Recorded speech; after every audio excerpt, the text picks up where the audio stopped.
Everyone, welcome to our channel learning buffet.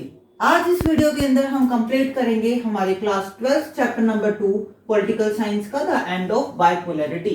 तो सबसे पहले हम इसमें डिस्कस करेंगे टेंशंस एंड कॉन्फ्लिक्ट्स के बारे में, जो कि आपकी बुक में एक टॉपिक दे रखा है। इसके अंदर हमें देखना है कि जो सोवियत यूनियन के अंदर जो कंट्रीज थी उनके अंदर कैसी टेंशन हुई है, किस तरीके की कॉन्फ्लिक्ट्स हुई थी। ठीक है, सबसे पहले जो रशिया था उसकी दो रिपब्लिक्स थी, एक थी चचनाया एंड दूसरी थी दागिस्तान। और इन ये जो दो कंट्रीज थी इसके अंदर क्या हुआ था, वायलेंट सेक्शनिस्ट मूवमेंट हुआ था। इससे आपका 1 मार्कर क्वेश्चन आता है, तो प्लीज इनको अच्छे से याद कीजिएगा कि चचनाया एंड दागिस्तान के अंदर वायलेंट सेक्शनिस्ट मूवमेंट हुआ था। और साथ में जिस तरीके से मॉस्को ने इनके साथ डील किया था, यानी कि उन्होंने आर्म्ड रिबेलियन करना शुरू कर दिया था पब्लिक के खिलाफ या इस सेक्शनिस्ट मूवमेंट के खिलाफ, जिसकी वजह से क्या हो गया था कि बहुत सारे जो ह्यूमन राइट्स वायलेशन हुए थे, यानी कि जो मानवों के जो अधिकार होते हैं उनका वायलेशन हुआ था। फिर हमारे पास आता है तजाकिस्तान के बारे में। उसके अंदर सिविल वॉर हुआ था 1991 के अंदर, जो कि 2001 तक चला। 1991 के अंदर क्या हुआ था, सिविल वॉर हुआ था, जो कि 2001 तक चला। फिर हमारे पास आता है that Azerbaijan province Nagorno and Karabakh some local Armenians want to succeed and join Armenia। Azerbaijan के जो ये दो प्रोविंस थे, नागोर्नो एंड काराबख, जो ये दो प्रोविंस थे, यहाँ पे कुछ लोकल अर्मीनियंस थे। अर्मीनियंस यानी कि जो अर्मीनिया देश के जो होते हैं, वो चाहते थे कि अब हम जो है अजरबैजान से अलग हो जाएं और अर्मीनिया में जाके मिले। तो ये सारी प्रॉब्लम्स अजरबैजान के अंदर हुई थी। फिर जॉर्जिया के अंदर फिर से सिविल वॉर हुआ था, और जो countries like Ukraine, Georgia, Kyrgyzstan थी, उनके अंदर हमारा रिवर वाटर डिस्प्यूट्स भी चल रहे थे, यानी कि जो नदियों का पानी था उसके ऊपर डिस्प्यूट्स चल रहे थे।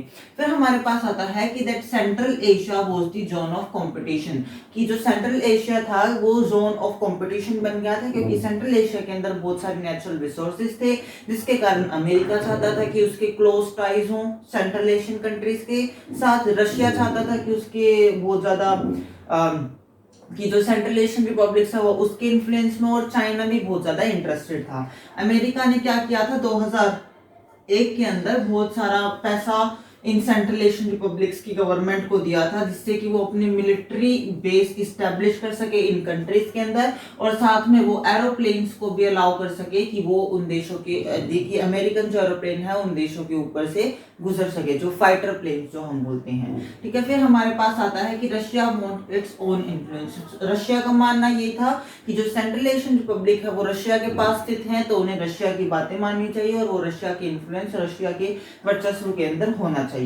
फिर जो था चाइना के बारे में, कि चाइना इंटरेस्टेड इन रिसोर्सेज। जो चाइना था उसको कोई मतलब नहीं था, उसको उन सभी रिसोर्सेज से, ऑयल एंड नेचुरल गैस और जो बाकी हाइड्रोकार्बन्स के जो रिसोर्सेज थे उनमें इंटरेस्ट था, जो कि सेंट्रल एशियन रिपब्लिक्स के अंदर मौजूद थे।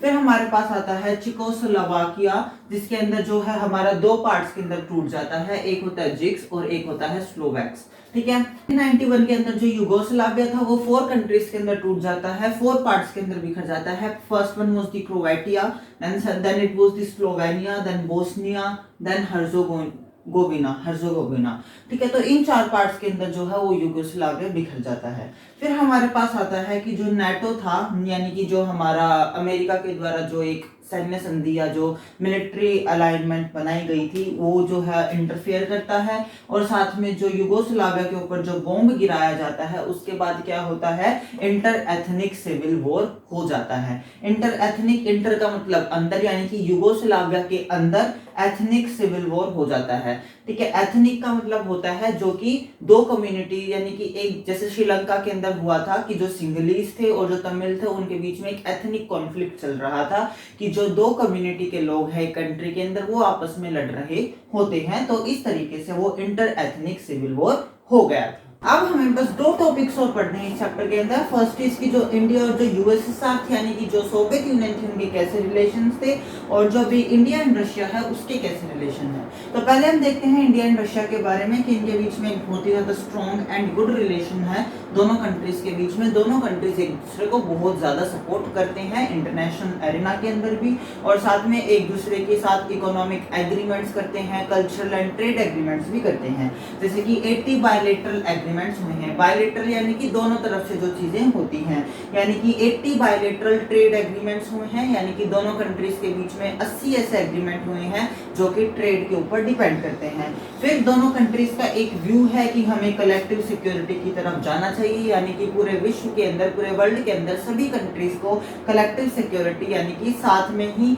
अपनी सुरक्षा करना और साथ में ही किसी चीज के ऊपर रिस्पॉन्स करना वो बहुत ही ज्यादा अनिवार्य है सभी देशों के लिए, विश्व के सभी देशों के लिए। दोनों कंट्रीज का ये मानना है। और in terms of technology also जो रशिया है वो इंडिया की काफी ज्यादा मदद करता है, because India is a developing country and Russia के पास ऑलरेडी न्यूक्लियर वेपन स्टेट है वो। प्लस जो रशिया है उसने बहुत बार अपनी वीटो पावर भी यूज करी है, जिससे कि वो वीटो पावर क्या होती है, जो आपको पता है कि जो हमारे यूनाइटेड नेशंस है उसकी जो सिक्योरिटी काउंसिल है उसके अंदर जो रशिया एक परमानेंट मेंबर है, यानी कि 5 न्यूक्लियर स्टेट में से एक न्यूक्लियर स्टेट रशिया है। हम आगे पढ़ेंगे आने वाले चैप्टर्स के अंदर कि वीटो पावर क्या होती है। वीटो पावर का मतलब होता है कि अगर इन 5 देशों में से किसी एक देश ने भी मना कर दिया कि नहीं ये डिसीजन नहीं होगा या फिर ये ऐसा नहीं होना चाहिए, तो वो डिसीजन को हम लागू नहीं कर सकते अगर सिर्फ एक ने भी उसके खिलाफ वोट किया है। तो इसी तरीके से रशिया ने अपनी वीटो पावर जो है, इसको हम और डिटेल में आने वाले चैप्टर्स के अंदर पढ़ेंगे, रशिया ने बहुत बार अपनी वीटो पावर का यूज किया है, किसके लिए, इंडिया के लिए। और इंडिया भी जो रशिया की जो फॉरेन पॉलिसी है उसके अंदर बहुत ज्यादा इंपॉर्टेंट रोल प्ले करता है। अब आइए हम देखते हैं कि इंडिया एंड जो यूएसएसआर था यानी कि जो सोवियत यूनियन था उनके बीच में कैसा रिलेशन था। सबसे पहले हमारे पास आता है आर्थिक या इकोनॉमिक रिलेशन कैसा था। सबसे पहले क्या है कि यूएसएसआर ने इंडिया की बहुत ज्यादा मदद की है आर्थिक और हम बोल सकते हैं इकोनॉमिक स्फीयर के अंदर। कैसे मदद की है कि जो यूएसएसआर है उसने बहुत सारे स्टील प्लांट्स इस्टेब्लिश किए हैं इंडिया के अंदर। कौन कौन से हैं, बोकारो है, झरैया है, विशाखापट्टनम है। ये जो 3 जो प्लांट्स हैं ये यूएसएसआर स्टील प्लांट है, ये जो यूएसएसआर के द्वारा इस्टेब्लिश किए गए थे इंडिया के अंदर। फिर हमारे पास आता है कि एक भारत हैवी इलेक्ट्रिकल लिमिटेड है, इसका आपने नाम भी सुना होगा, वो भी यूएसएसआर के द्वारा इस्टेब्लिश किया गया था। और इसमें एक तीसरा पॉइंट भी आ जाता है कि जब इंडिया के पास अपने फॉरेन करेंसी के अंदर फॉरेन करेंसी कम थी, उसके पास जो विदेश मुद्रा है उसके अंदर कमी आ गई थी इंडिया के पास, तब क्या किया था यूएसएसआर ने ट्रेड के लिए इंडियन रुपीस को ही, इंडियन करेंसी को ही एग्री किया था, इंडियन रुपीस को ही एक्सेप्ट किया था। इंडियन रुपीस को एक्सेप्ट किया था। तो यहाँ पे भी उन्होंने बहुत ज्यादा मदद की थी कि जब इंडिया के पास फॉरेन करेंसी नहीं थी तो उन्होंने इंडिया का पैसा यानी कि इंडियन रुपीस या इंडियन करेंसी को ही, इंडियन करेंसी से ही उन्होंने ट्रेड करना शुरू कर दिया। फिर हमारे पास आता है पॉलिटिकल के अंदर दोनों कंट्रीज एक दूसरे को बहुत ज्यादा सपोर्ट करते हैं। हमने बोला कि इंटरनेशनल एरिना के अंदर भी जो रशिया है वो इंडिया के लिए बहुत ज्यादा, यूएसएसआर रशिया भी, मतलब Russia is successor of USSR, तो रशिया सपोर्ट करता है तो यूएसएसआर भी सपोर्ट करता था। और शायद आज इंडियन रशिया के अच्छे रिलेशंस यूएसएसआर और इंडिया के अच्छे रिलेशन की वजह से ही है।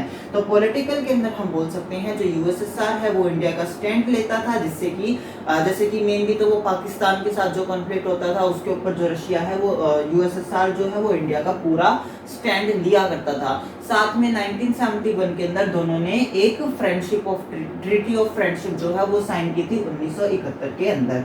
फिर हमारे पास आता है मिलिट्री के अंदर क्या है कि जो इंडिया है सबसे ज्यादा अपने हार्डवेयर जो मिलिट्री से रिलेटेड जो मटेरियल है वो कहाँ से मिलता है उसे, वो रशिया से ही मिलता है और यूएसएसआर से ही मिलता है। और साथ में इंडिया और यूएसएसआर ने ऐसे बहुत सारे एग्रीमेंट्स किए थे कि हम साथ में मिलके इन हथियारों का उत्पादन करेंगे, इन वेपन्स को हम प्रोड्यूस करेंगे। तो ये था मिलिट्री। अगर हम कल्चर की बात करें तो जो इंडियन कल्चर है वो यूएसएसआर के अंदर बहुत ज्यादा फेमस था। वहाँ पे जो हमारे बॉलीवुड एक्टर्स लाइक अमिताभ बच्चन है या फिर सिंगर्स लाइक किशोर कुमार है वो बहुत ज़्यादा फेमस थे उन कंट्रीज़ के अंदर, बहुत ज़्यादा अब भी फेमस है उन कंट्रीज़ के अंदर। और जो हिंदी सॉन्ग्स है वो हम हर घर में सुन सकते हैं यूएसएसआर के अंदर। यूएसएसआर के सभी घर में जो थे हिंदी बॉलीवुड जो गाने थे वो सुने जाते थे। तो ये था कल्चर के बारे में। तो इसी के साथ आज की हमारी ये वीडियो कंप्लीट होती है, हमारा चैप्टर 2 भी कंप्लीट होता है। अगली वीडियो के अंदर हम अपना डिस्कस करेंगे बुक 2 का चैप्टर नंबर 1 जो कि है चैलेंजेस ऑफ नेशन बिल्डिंग यानी कि राष्ट्र निर्माण की चुनौतियां। तो आज की वीडियो के लिए इतना ही। अगर आपको ये वीडियो अच्छी लगी हो तो प्लीज लाइक कीजिए, शेयर कीजिए एंड सब्सक्राइब कीजिए and do hit the bell icon and also follow me on Instagram. Thank you.